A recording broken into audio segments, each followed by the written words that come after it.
पहर दिन बढ़ता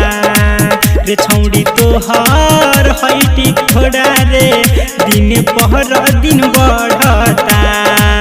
पहिले मोजर तोर भैटी कोड़ा रे पहिले मोजर तोर भैटी कोड़ा रे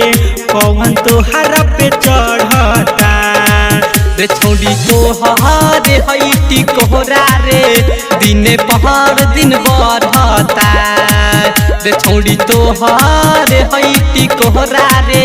दिने पहर दिन बढ़ता पहिले मोजर तोर भैटी कोरा रे पहिले मोजर तोर भैटी कोरा रे कौन तोहरा पर चढ़ता रे छौड़ी तोहर हैटी कोहरा रे दिने पहर दिन बढ़ता डीजे मनीष रक्सौल दिने पहर दिन बढ़ता हैटी घोड़ा रे दिन पहर दिन बढ़ता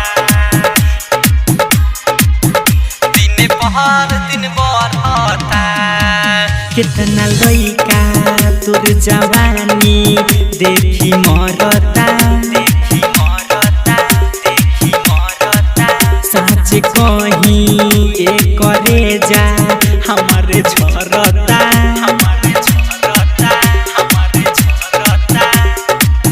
एक बार हमरो के दे द सुन रानी हो हाँ रानी हो दिल जानी हो कितना लइका तोर जवानी देखी मरता सच कही ये करे जा हमर झरता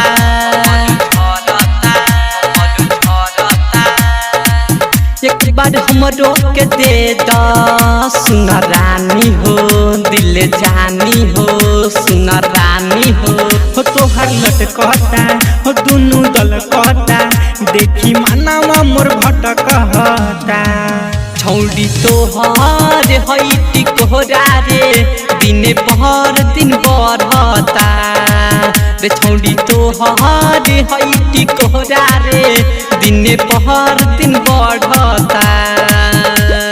डीजे मनीष रक्सौल दिने पहर दिन बढ़ता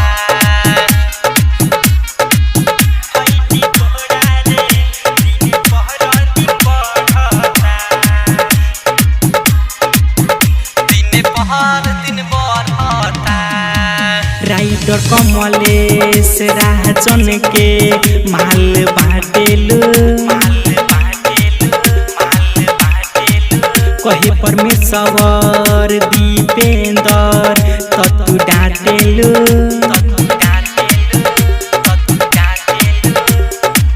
रमन रविंदर के गोरी तू चिखा दन तू पिया दन तू चिखा दन राइटर राजन रंजन के माल बाटेलू कहे परमेश्वर दीपेंदर तू डाटेलू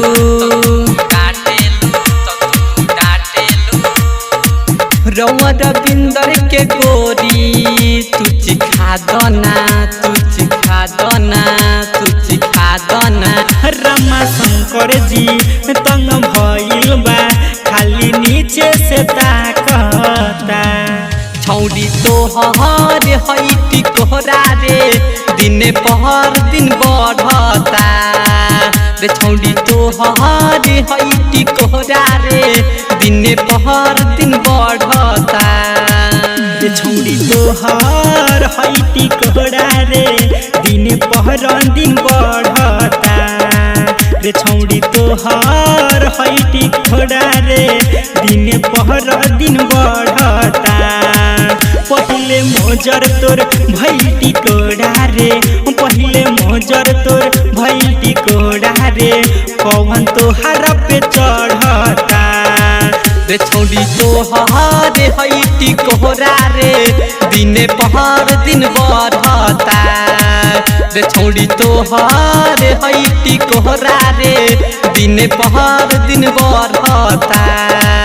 पहिले मोचरे तोरे भैलटी कोरा रे पहिले मोचरे तोरे भैलटी कोरा रे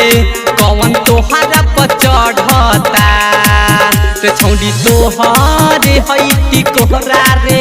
दिने पहर दिन बढ़ता। Recording by Sargam recording studio, Pirpati, Nepal.